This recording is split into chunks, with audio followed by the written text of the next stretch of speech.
So we are in week 2 of a 4-week sermon series on the gospel, on the Book of Ruth.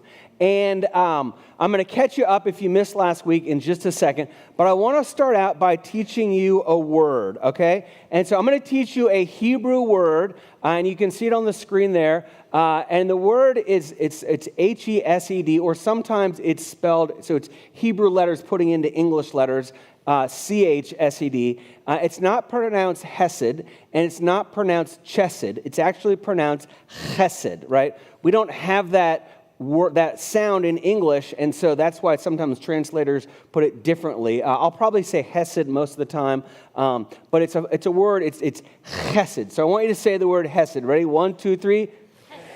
Whew, that was good. Okay. Now I want you to turn to the person next to you and say Hesed. Go ahead. Turn to the person next to you. Good. Hesed. Good. Now, if they don't have a little bit of phlegm or spittle on their face, you have not said it properly, okay? Hesed. So we're going to talk about the word Hesed today as we begin this morning. So the word Hesed, or Hesed, it's used frequently throughout the Old Testament, most often, but not exclusively, to refer to God. And so there's a time in the book of Exodus where God is basically introducing himself, or in some ways reintroducing himself to Moses. And so this is what we read in Exodus chapter 34. It says this. It says, "The Lord passed before him," so passed before Moses, "and proclaimed, 'The Lord, a God merciful and gracious, slow to anger, and abounding in steadfast love and faithfulness, keeping steadfast love for thousands.'" And so the word Hesed is steadfast love. They translate it there as steadfast love, and abounding in Hesed and faithfulness, keeping Hesed for thousands. So that's a bit of how it's used. But this word Hesed in Hebrew, it's a word that if you were to kind of look at all the Hebrew ways it's used and then the English next to it, it's not always translated as steadfast love. It has it will be translated different ways because it's one of those words that has a really full meaning. And one or two words doesn't fully capture what Hesed actually means. And so if the translators from Hebrew to English were to give a full and accurate translation of the word Hesed every time, they would probably put something like this: merciful, loving kindness of steadfast love with covenantal faithfulness. But that would be a lot every time that little 5-letter word Hesed comes up. And so what they will do is they will use kind of the sense of it in each particular place where it's translated from Hebrew into English. If you remember 3 weeks ago, I read from the Book of Lamentations. And in the Book of Lamentations, it says, "The steadfast love of the Lord never ceases." That's another example of the Hesed of the Lord never ceases. His mercies are new every single morning. So that kind of gives you a sense of it. So today, we're in Ruth chapter 2. If you want to turn to Ruth, we're going to be in Ruth chapter 2 for the rest of our time. But we're going to be in Ruth chapter 2, and we're going to meet a character, and his name is Boaz. Now, given what we've just talked about for the last few minutes, what word do you think is going to be given to describe Boaz? Hesed. That's right. Good. Way to say that in a good guttural way. So we're going to talk about Boaz this morning. But before we do, I want to catch us up, because if this is really, the 4 chapters of Ruth are a story that kind of flow into each other. And so I want to catch you up from last week in case you missed last week. So basically, and there's a lot of names and places. I'm going to try and keep that to a minimum so we can kind of remember the key parts. But there was a man and a wife who lived in Israel, and the wife's name was Naomi. And so there was a great famine in Israel, and so Naomi and her husband decided, and their family decided, hey, we're going to go to this place called Moab, because Moab, maybe they have more food than is available here in Israel. And so they went over to Moab, and they took their 2 sons with them. And so the 2 sons both married Moabite women, okay? And the Moabites were very, very different from the Israelites, a different God, a different value system, very much kind of anti the God of Israel. But the sons married these two Moabite women, and then it kind of turns into a tragedy in chapter 1, really, because Naomi's husband dies, and then the two sons die, and so now it's left with Naomi and her two daughter-in-laws. And so Naomi decides to head back to Israel, but partway there, she says, hold on a second. This doesn't make sense.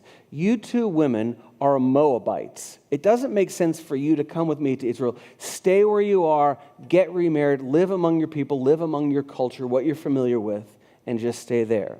And so one of them stays, but the other, whose name is Ruth, there we go, Ruth says, I will go with you. And the famous sort of line from Ruth chapter 1 is where Ruth says to Naomi, where you go, I will go, and where you stay, I will stay, and your God will be my God. And so she goes with Naomi back there. And that was the message from last week, and then Dylan gave that message. It was fantastic. Talked a lot more about the history and the cultural stuff, and really encourage you to listen to that. But the bottom line was looking at what does this commitment of friendship and faithfulness in friendship look like between Naomi and Ruth. So we pick up the story this morning in Ruth chapter 2, verse 1. And it says this, and thankfully the rain has stopped. It says, now Naomi had a relative of her husband's, a worthy man of the clan of Elimelech, whose name was Boaz. Okay, so his name is Boaz, and when a name is given, it often has significance or meaning. In the case of Boaz, it means strong pillar. And so this is the chapter it's really a new chapter. And so the narrator is saying, hey, I'm going to introduce you to Boaz, but let me give you just a broad overview of what Boaz is like. He's from the clan of Elimelech, and he is a worthy man. And it's sort of like when you see a movie and they give you an introduction to a character, that they kind of often in a movie, they'll give you a snapshot so you know, is this guy a good guy or a bad guy? Think about, for example, most of you aren't old enough to do this, but if you remember when Star Wars first came out, right? And so Star Wars came out, the original one in 1977. I saw it in a drive-in movie theater, believe it or not. Anyway, but the movie comes, and then Darth Vader comes along, and they play that ominous death march kind of thing. And so when they play that music, you know, oh, this is a bad guy. You know that that's the case.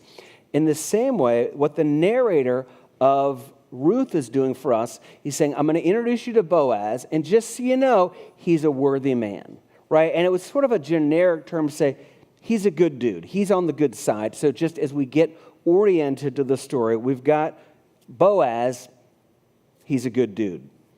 Now, we're going to fast forward to the end of the chapter, or very close to the end of the chapter, and we're going to see something else that's written about Boaz. So this is Ruth chapter 2, verse 20, and it says this, and Naomi said to her daughter-in-law, may he be blessed by the Lord, whose kindness has not forsaken the living or the dead. And on the screen, I underline the word kindness for you because that's the word Hesed. Yes, that's the word Hesed. So may he be blessed by the Lord, whose Hesed has not forsaken the living or the dead. And so at the beginning of the chapter, we go, he's a good dude. You know, he's a good dude. And we would say that about most people. Hey, he's a good dude. He's a good guy, right? Most people. And then at the end, it said, hey, no, this is not just a good dude. This is a guy who practices chesed in his kindness, in his lovingness, in his graciousness, in his mercy, in his steadfast love. And I wanted to put the beginning and the end together as we start today and say, what do we learn about Boaz? The original description was that he's on the good guys team. But then at the end, we're like, there's this incredible description that's used of Boaz that's the same word that's used of God. And so we're going to talk through that this morning. So we go to verse 2, and it says this. And Ruth, the Moabite, said to Naomi, let me go to the field and glean among the ears of grain after him in whose sight I shall find favor. And she said to her, go, my daughter. So Ruth says to Naomi, let me go glean in the fields. Now, I want you to take note of something here. And this is fascinating to me. And maybe it's fascinating to you, or maybe it's not. But it's fascinating, but also relevant. So it says, Ruth the Moabite. And I encourage you to read the whole book of Ruth from beginning to end. If you can read it in a setting, read it over a couple days. We actually have a new River Ridge Daily if you like to follow along and have something to read. Tuesday, Wednesday, Thursday, Friday of this week, you'll read the book of Ruth. 7 out of 12 times that Ruth is mentioned, she's called Ruth the Moabite. It's not just the first time, but it's 7 out of the 12 times that her name is mentioned, it's Ruth the Moabite. And you think about that and go, why say that every time? Like you said it once, yes, Ruth is a Moabite, we got that. Why does the narrator continue to tell us Ruth the Moabite, Ruth the Moabite? It's like he doesn't want us to forget it because he doesn't want us to forget it. Because we need to remember, and he wanted the original readers and us to go, she is not an Israelite. She is a foreigner. She is different. She had worshiped a different God. And I share that with you because we're going to talk about what does it mean to practice Hesed, or what does it mean to love people in this way that God loves us. We're going to talk about that this morning. And our natural inclination is to love the people around us who are kind of like us. People in our family, people in our neighborhood, people that they're kind of like us, more or less. And I think what the narrator is showing to us is every time it's Ruth the Moabite. She is not like you. She is different. And I want that to be a challenge to us this morning, to love people and to look for ways to practice Hesed towards people who are not like us, people that we wouldn't normally gravitate towards. So let me go back and read Ruth 2:2 to you again. It says, and Ruth the thank you, said to Naomi, let me go to the field and glean among the ears of grain. After him whose sight I shall find favor. And she said, go, my daughter. So Ruth goes out and gleans in the fields. That is not a cultural thing that we're familiar with, gleaning and so forth. And so let me explain to you gleaning, because it's very central to the story and what's going to happen. So there would be wheat or barley, and there'd be a couple groups of workers. The first group of workers, normally men, would go through and they would cut all the stalks of the wheat or the barley, and they would cut it down, and they would leave it where it was. And then another group of workers, usually women, would come behind, and these were paid workers, and they would gather them up into sheaves and then bundle them, and then they'd be taken away for to sell at the market. But they would gather these up. But when they were doing that, they would gather the big clumps, but they would inevitably leave some pieces behind and not get every single grain of barley or every single grain of wheat. And they would even leave around the edges of the field. They wouldn't harvest all the way up to the edges, and they would leave that. And so it was designed by God for those who were poor, those who didn't have means, to glean in the fields. Basically, it was an opportunity for them to eat the leftovers, to gather the leftovers. And this was God's design. Deuteronomy 24, you don't have to turn to it, but it says this. When you reap your harvest in your field and forget a sheaf in the field, so there's there's a stack of wheat that we forgot, you shall not go back and get it. It shall be for the sojourner, the fatherless, and the widow. So God intentionally said, this is how I'm going to care for the poor. Don't harvest every little kernel of wheat or barley or whatever you're harvesting. Leave some for the sojourner, so that's the person who's traveling, the foreigner, the fatherless, and the widow. And we look at Ruth, and she gets 2 out of 3 on this. She's a widow, and she's a sojourner. She's a foreigner in the land. And then we come to verse 3. So she set out and went and gleaned in the field. So Ruth is gleaning in the field after the reapers, so they go through. And it says, and she happened to come to the part of the field belonging to Boaz, who is the clan of Elimelech. I love that little phrase in there, and she happened to come. Now, the focus on this is going to be about Hesed love and that kind of thing. But this is a great little line for us to remember. And she happened to come. There is no such thing as a coincidence in God's economy of things. that she just happened to go to this field that happened to be a relative of hers. Now, this is God putting all of this together for her and for her blessing to come to this field where Boaz was. And I mention that because you may be at a point in your life where you're like, what is God doing? Why is God doing this and not that? I wish God would do this and not that.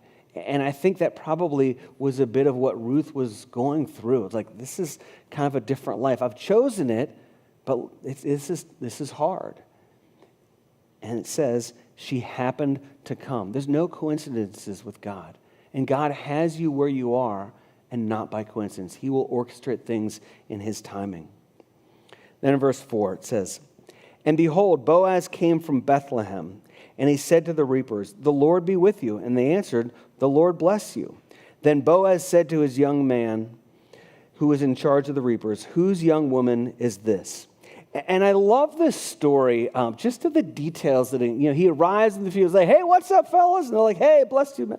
It's just kind of a neat sort of light thing. And we look at that and go, well, that's kind of how we greet people all the time. Like, hey, what's up? The Lord bless you. That sort of friendly greeting. But Dylan talked about this last week, that this time where this story takes place, it says in the time of the judges.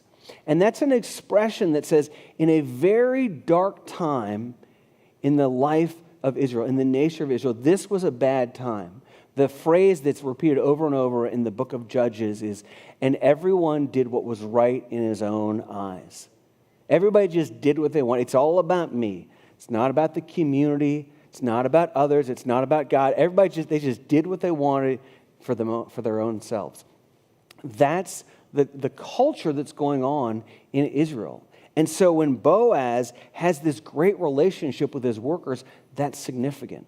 And really this whole story is a bright spot in a dark time in the nation of Israel. And then in verse 7, it says this. It says, so she came, so this is the kind of head guy in the field. It says, so she came and she continued from early morning until now, except for a short rest. And it's interesting that this kind of head worker in the field notices Ruth and her work ethic. It says, no, she worked hard from morning till night. And I was listening to a pastor a while back, and he said this, and this really stuck with me. He said, how we work says more about our Christianity than how we worship.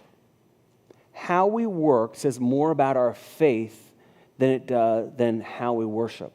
And when we talk about worship, it's like, I love to raise my hands and close my eyes, and that's a great way to worship, and people look very spiritually when they're worshiping like that, and I think that's awesome, and I hope we do more of that as a church. But at the same time, the real place that your faith shows is how you work, the work ethic that you have, the integrity that you have, those types of things, the things that people who are close to you see what you do. I was in an office a number of years ago, and I was talking to a friend, and the friend doesn't go to church, and so I was kind of trying to nudge her back into church a little bit, and I knew some of the people that worked at our office. And so I said, oh, so-and-so goes to church, not our church, but this person goes to a different church. And her comment about her coworker was, he's lazy. Like, that was her comment. That's what she saw. He's lazy. Not that he's a believer, not that he, worships this way, where he's lazy. And I just share that with you because putting these two things together, I think we have opportunities at the places that we work. And I don't know where you work, and we all work at different places. And maybe it's a bright place and great to come to, or maybe it just has kind of a dark cloud over it sometimes. And you have the opportunity to come there and to be Jesus to those people, to be a light in a dark place if you work in a place that's kind of dark like that. So then we go on in verse 8. It says, then Boaz said to Ruth, now listen, my daughter, do not go glean in another field or leave this one, but keep close to my young women. Let your eyes be on the field that they are reaping and go after them. Have I not charged the young men, and listen to this part, have I not charged the young men not to touch you? And when you are thirsty, go to the vessels and drink what the men have drawn. again, there's a cultural thing that if we grasp it, the story comes to life. Ruth was at the bottom of the pecking order. Like, she had 4 strikes against her. She was a woman, she was a widow, she wasn't Jewish, and she was a Moabite. All 4 of those things would be strong strikes against her. She was someone who would be a victim, and no one would come to her aid. And yet, if you look closely at what Boaz says, he says, "Have I not charged the women not to touch you?" I told these men, if they're going to pick on somebody, if they're going to go after somebody, it's going to be you, because you got these 4 strikes against you. And I've said, you will not touch her. Boaz is practicing Hesed in that moment. And so I've phrased all these on your outline as an I, first person, to help us remember. But this is what Boaz does. He was a protector. And so for us, we say, I will be a protector. I'll be a protector of people. When we think about protecting others, our first thought is, I think for most of us, it's physically. I'm going to protect people physically. And there is certainly a part of that, and that's what Boaz was doing. But I think for us, the bigger or more likely application is to be a protector of people and their character. Because people get assaulted verbally all the time. You know, you're sitting in a group conversation and somebody gets kind of picked on. Or maybe you're sitting in a group conversation or a few people are around and there's somebody who's not in the room, and the conversation turns to that person and gossip and what they did. And part of what it means, I think a big part of what it means to be a protector is to protect that person. And say, no, we're not going to talk about him. We're not going to talk about her. He's not here. She's not here to defend herself, himself. If you weren't here, we wouldn't talk about you. And so we do that. I think that's part of what it means to be protectors, is we protect other people in folks not talking about them. Then it goes on, verse 10. Then she, this is Ruth, then she fell on her face, bowing to the ground, and said, "Why have I found favor in your eyes, that you should take notice of me, since I am a foreigner?" But Boaz answered her, "All that you have done for your mother-in-law since the death of your husband has been fully told to me, and how you left your father and mother in your native land and come to a people that you did not know before." So what Boaz does here is he knows, he's heard, he's asked some questions about Ruth, and he's found out some things about her. He notices her loyalty to Naomi. He notices that she's willing to take risks and come to a foreign country. He notices her humility in the way that she bows down before him. And he notices her compassion in the way that she cares for Naomi. And here's what I want us to see. Not only does he notice these things, he tells her. He encourages her in what he sees in her. So that's the second thing that Boaz does. He's an encourager. And so for us, I will be an encourager. This is part of practicing Hesed, is being an encourager. When it comes to encouraging people, my wife is pretty much Boaz. Like, she is one of the most encouraging people that I know. She just has this incredible knack for just loving people well and encouraging them in what she sees in them.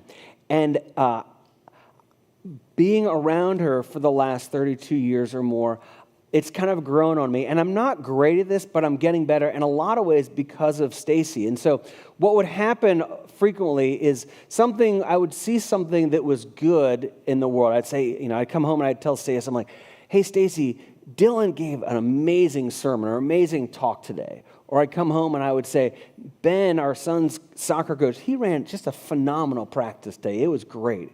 And then Stacy would then say to me, "Well, did you tell him?" I'd be like, "Well, no, he probably knows it," right? That would be my response, "No." And so then I learned. So 2 weeks ago, Liz Sutherland was leading our theology class on Bible study methods, and she led the first class, and I was kind of the assistant. And Liz killed it. Like, she did an absolutely amazing job.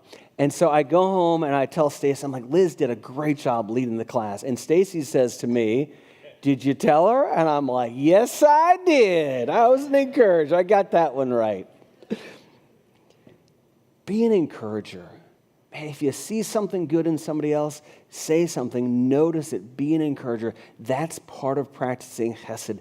That's why Boaz gets this kind of, not title, but this description of him at the end of this. Then it says this, verse 14. I think I've lost my pages. Okay, verse 14. It says, and at mealtime, Boaz said to her, come here and eat some bread and dip your morsel in the wine. So she sat beside the reapers, and he passed to her roasted grain, and she ate until she was satisfied, and she had some left over. When she rose to glean, Boaz instructed his young men, saying, let her glean even among the sheaves, and do not reproach her. And also pull out some of the bundles for her, and leave it for her to glean. So gleaning is just, there's some leftovers, we're going to leave it, we're not going to collect everything, we're going to leave it for those who need it. Boaz goes way above and beyond. He invites the person to come, have some wine, have some roasted morsels that I put here, some roasted bread.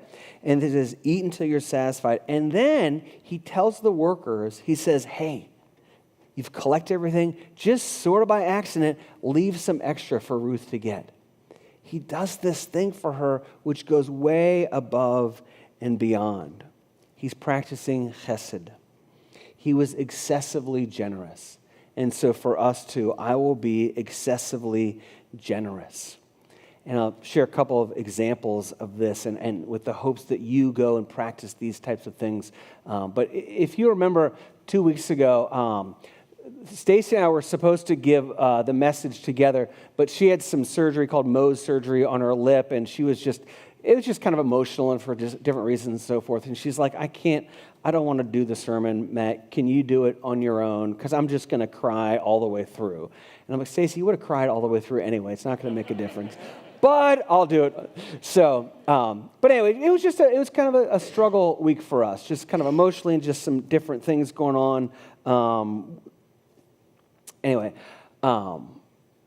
But a dear friend of ours brought over some soup for Stacy because she couldn't really eat because she had this thing cut out of her lip, and brought over some soup for Stacy and some chocolate for me. And it was just awesome. And the next night, she came back and she brought some more soup and some more chocolate. And then skipped a day, and then the next day brought more soup and more chocolate. That is exceeding generosity. That is excessively generous. That's what Boaz did. That's what we're called to do. A few years ago, someone practiced generosity towards my daughter, Emily. So she, in high school, she bought a car, a used Honda Civic. It's a 2007 Honda Civic. And that was her first car. And so she kind of banged up some things. Like she hit a pole, a brick wall, a bush, and a very large possum. It was Civic 1 Possum 0, but it was a large possum. And so as a result, her front fender was basically held onto her car with zip ties and duct tape, but it was there. And so she was in Cincinnati, we were in Charleston, we met in Dayton to go to Michigan one summer to my parents' cottage up there, and we met at a friend's house, a friend's house, and they let her park the car in the driveway. So we go to Michigan, we come back, we drop Emily off. I think actually her brother dropped her off. And she calls us and she said, you would not believe what happened. The people whose car I parked my car at, they fixed my car. They took it to a body shop. They put on a new front fender. They gave her new tires. They vacuumed it inside, cleaned the outside, gave her basically a brand new used car. That is excessively generous. That is Hesed. That is what God calls us to do and to be a part of. My goal my hope for this morning, as we see the life of Boaz, that we are inspired and encouraged, and God gives us ideas about how to practice this kind of Hesed love with people. But I want us to stop and ask a question and say, why did Boaz do this? Why did he practice this type of love for Ruth? And it comes not back, but actually forward. Because the story of Ruth, you'll see why it's kind of included in the Bible. I want us to go, and I want to read to you Matthew chapter 1, verses 5 and 6. And this is the lineage or the genealogy of Jesus in this chapter in Matthew. It says this, "And Salmon, the father of Boaz by Rahab, and Boaz the father of Obed by Ruth, and Obed the father of Jesse, and Jesse the father of King David." And so you have this family tree, and I actually kind of put it together so you can see it a little bit graphically. Is that right? Do I have a little chart? There we go. So Salmon and Rahab had Boaz. Ruth married into Boaz, and they have Boaz, Obed, Jesse, David, 28 generations, and then you have Jesus. So you can kind of see how this all fits in.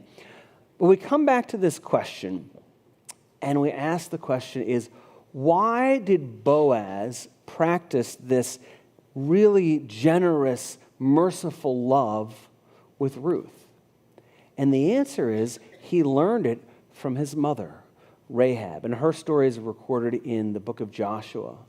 But his mother, Rahab, was the recipient of God's faithful love to her. That she was rescued, she was spared. When everybody else in her city of Jericho died, she was spared because of what she did.